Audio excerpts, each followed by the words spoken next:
다음날 예수께서 갈릴리로 떠나려고 하셨다. 그때 빌립을 만나서 말씀하셨다. 나를 따라오너라. 빌립은 베세다 출신으로 안드레와 베드로와 한 고향 사람이었다.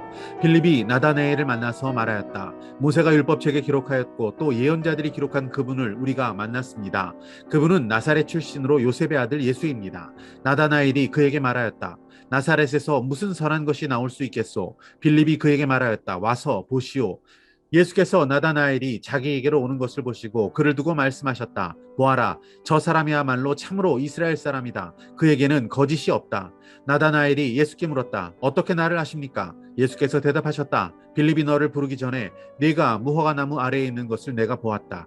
나다나엘이 말하였다. 선생님은 하나님의 아들이시오 이스라엘의 왕이십니다. 예수께서 그에게 말씀하셨다. 내가 무화과 나무 아래에 있을 때 내가 너를 보았다고 해서 믿느냐? 이것보다 더 큰 일을 내가 볼 것이다. 예수께서 그에게 또 말씀하셨다. 내가 진정으로 너희에게 말한다. 너희는 하늘이 열리고 하나님의 천사들이 인자 위에 오르락내리락 하는 것을 보게 될 것이다. 할렐루야, 아름다운 새날입니다. 예수님께서는 빌립을 제자로 부르십니다. 그리고 제자로 따라 나서게 된 빌립은 또 다른 제자를 세워갑니다. 지인 나다나엘을 만납니다. 그에게 예수님을 소개합니다. 나다나엘 또는 바돌로메라고 불리웠던 제자를 세워가는 과정이죠. 바돌로메란 것은 돌로메가 아버지라는 뜻입니다. 돌로메의 아들 바돌로메이자 나다나엘을 만나서 빌립은 먼저 제자된 사람으로서 예수님을 그에게 소개합니다. 45절 말씀 보시면 모세의 율법책과 예언자, 즉 선지자의 기록에 예언된 그분, 메시아, 그리스도가 바로 예수라는 사람이라는 것을 그에게 소개합니다.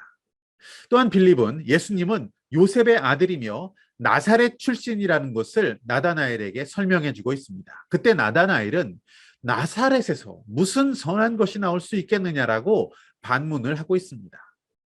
나다나엘은 당시의 통념상 거룩하지 않은 땅, 이방으로 분류되어 있는 저 변방 나사렛에서 어떻게 선한 사람이 나오고 어떻게 하나님의 사람 선생인 자가 나올 수 있겠냐라고 말하고 있는 것입니다. 어쩌면 이것은 지극히 정상적인 반응입니다. 그렇게 의심하고 있는 나다나엘에게 빌립이 뭐라고 합니까? 와서 보시오라고 말하고 있습니다. 이것은 예수님께서 제자들에게 하셨던 바로 그 말씀을 똑같이 제자된 빌립이 따라하고 있는 것입니다. 나다나엘과 예수님이 만나게 됩니다. 만나자마자 예수님께서는 나다나엘에게 참으로 이스라엘 사람이다 이렇게 말씀하십니다. 그리고 그 나다나엘에게는 거짓이 없다라고 말씀하십니다. 나다나엘이 무화과 나무 아래에 있는 것을 이미 보았다 이렇게 예수님께서 칭찬을 하십니다. 당시 이스라엘 작은 시골 회당이 없는 마을에서는 무화과 나무 아래에서 말씀을 묵상하고 공부했습니다. 주님께서는 그런 나다나엘을 이미 보고 계셨다라고 말씀하신 것입니다.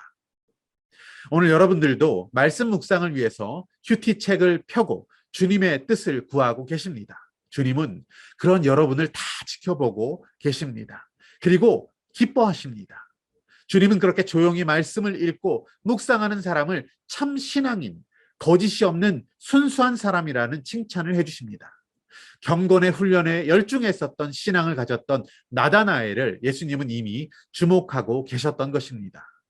무화과 나무 아래라는 장소에서 말씀을 묵상하고 경건의 훈련을 감당하고 있었던 나다나엘, 그는 주님께 칭찬받는 자였습니다. 만일 여러분이 올해부터 이 묵상을 시작하셨다면 앞으로 6년간 빠짐없이 훈련을 해주시면 감사할 것 같습니다. 왜냐하면 성경 전체를 묵상할 수 있는 그러한 축복이 여러분에게 있기 때문입니다.